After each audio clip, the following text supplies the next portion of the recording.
ನನ್ನೆಲ್ಲ ಪ್ರೀತಿಯ ವೀಕ್ಷಕರಿಗೆ ನನ್ನ ಪ್ರೀತಿಯ ನಮಸ್ಕಾರಗಳು. ನಮ್ಮ ಚಾನಲ್ನ ಇದೇ ಮೊದಲು ನೋಡ್ತಾ ಇದ್ದೀರಾ ಅಂದರೆ ದಯವಿಟ್ಟು ಸಬ್ಸ್ಕ್ರೈಬ್ ಮಾಡ್ಕೊಳ್ಳಿ ಫ್ರೆಂಡ್ಸ್. ಮುಂಚೆಯಿಂದ ನೋಡ್ತಾ ಇದ್ದೀರಾ, ಇನ್ನೂ ಸಬ್ಸ್ಕ್ರೈಬ್ ಮಾಡ್ಕೊಂಡಿಲ್ಲ ಅಂದರೆ ದಯವಿಟ್ಟು ಸಬ್ಸ್ಕ್ರೈಬ್ ಮಾಡ್ಕೊಳ್ಳಿ ಫ್ರೆಂಡ್ಸ್, ಸಪೋರ್ಟ್ ಮಾಡಿ.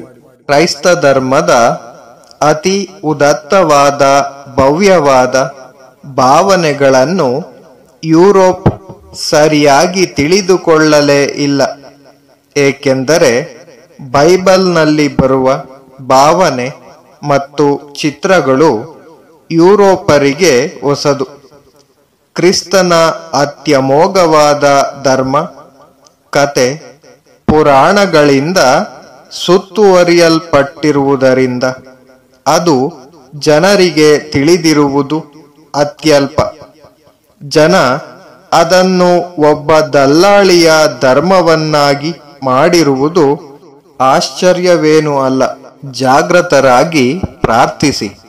ಸ್ವರ್ಗ ನಿಮ್ಮ ಸಮೀಪದಲ್ಲಿಯೇ ಇರುವುದು ಎಂದರೆ ನಿಮ್ಮ ಹೃದಯವನ್ನು ಶುದ್ಧಿ ಮಾಡಿ ಅಣಿಯಾಗಿರಿ ಎಂದು. ಆತ್ಮ ಎಂದಿಗೂ ನಾಶವಾಗುವುದಿಲ್ಲ. ಕ್ರೈಸ್ತರು ತಮ್ಮ ಅತ್ಯಂತ ಕಷ್ಟಕಾಲದಲ್ಲಿಯೂ ತುಂಬ ಮೂಢರಾದ ಕ್ರೈಸ್ತರು ಕೂಡ ಭಗವಂತನನ್ನು ಸ್ವಾಗತಿಸುವುದಕ್ಕೆ ಇತರರಿಗೆ ಸಹಾಯ ಮಾಡುತ್ತಾ ಔಷಧಾಲಯಗಳನ್ನು ಕಟ್ಟುತ್ತಾ ಅಣಿಯಾಗುತ್ತಿದ್ದರು. ಎಲ್ಲಿಯವರೆಗೆ ಕ್ರೈಸ್ತರು ಈ ಆದರ್ಶವನ್ನು ಮರೆಯುವುದಿಲ್ಲವೋ ಅಲ್ಲಿಯವರೆಗೆ ಅವರ ಧರ್ಮ ಜೀವಂತವಾಗಿರುವುದು. ಹಿಂದೂಗಳಿಗೂ ಕ್ರೈಸ್ತರಿಗೂ ಇರುವ ವ್ಯತ್ಯಾಸವೇ ಇದು. ಪ್ರತಿಯೊಂದು ಜೀವಿ ಹುಟ್ಟಿದಾಗ ಅವನಾತ್ಮ ಜನಿಸಿತು ಎನ್ನುವರು ಕ್ರೈಸ್ತರು. ಆದರೆ ಹಿಂದೂಗಳಾದರೂ ಜೀವ ಭಗವಂತನಿಂದ ಆವಿರ್ಭವಿಸಿತು. ಭಗವಂತನಿಗೆ ಹೇಗೆ ಆದಿ ಅಂತ್ಯಗಳಿಲ್ಲವೋ ಹಾಗೆಯೇ ಜೀವ ಕೂಡ ಎನ್ನುವರು. ಜೀವ ಮುಕ್ತಿಯನ್ನು ಪಡೆಯುವವರೆಗೆ ತನ್ನ ಕರ್ಮಾನುಸಾರ ಹಲವು ಜನ್ಮಗಳನ್ನು ತಾಳುತ್ತಾ ಹೋಗುವುದು. ಪ್ರತಿಯೊಂದು ಧರ್ಮದಲ್ಲಿಯೂ ದೇವರ ಉಪಾಸನೆಯಲ್ಲಿ ಈ ಮೂರು ವಿಷಯಗಳು ಇರುತ್ತವೆ. ಅವೇ ಆಕಾರ ಅಥವಾ ಚಿಹ್ನೆ, ಹೆಸರು ಮತ್ತು ಮಹಾತ್ಮರು. ಪ್ರತಿಯೊಂದು ಧರ್ಮದಲ್ಲಿಯೂ ಇವು ಇವೆ. ಆದರೆ ಒಂದು ಧರ್ಮ ಮತ್ತೊಂದು ಧರ್ಮದೊಡನೆ ಹೋರಾಡುತ್ತದೆ.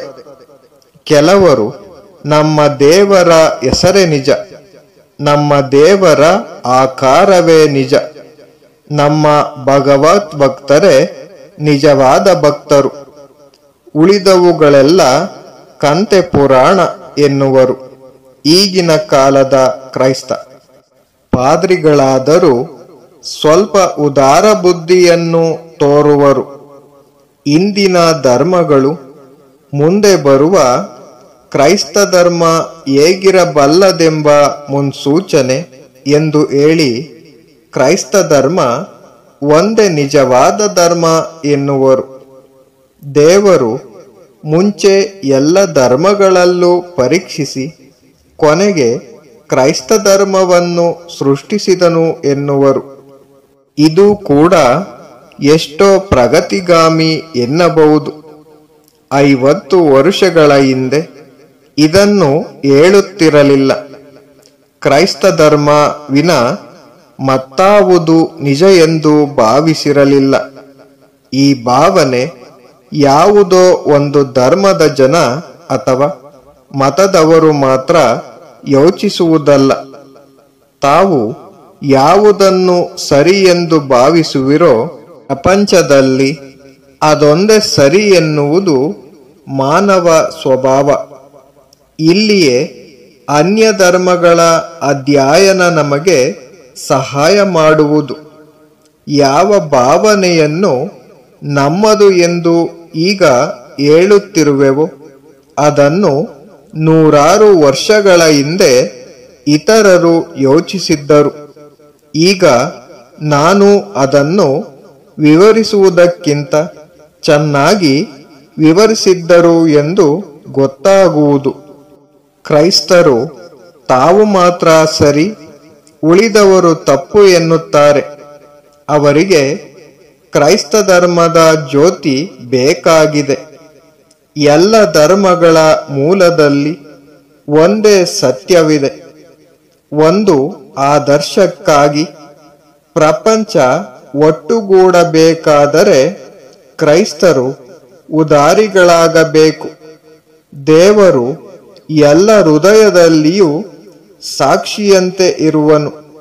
ಯಾರು ಕ್ರಿಸ್ತನ ಅನುಯಾಯಿಗಳು ಅವರು ಇದನ್ನು ಗಮನಿಸಬೇಕಾಗಿದೆ. ಕ್ರಿಸ್ತ ಪ್ರತಿಯೊಬ್ಬ ಒಳ್ಳೆಯ ಮನುಷ್ಯನನ್ನು ಭಗವಂತನ ಸಾನ್ನಿಧ್ಯಕ್ಕೆ ತೆಗೆದುಕೊಳ್ಳಲು ಸಿದ್ಧನಾಗಿದ್ದ. ಏನನ್ನು ನಂಬುವವನಲ್ಲ, ಭಗವಂತನ ಅಣತೆಯನ್ನು ಪರಿಪಾಲಿಸುವವನು ಯೋಗ್ಯ.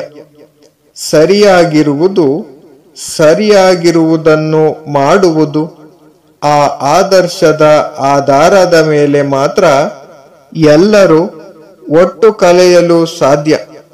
Thank you for watching friends. Please subscribe my channel.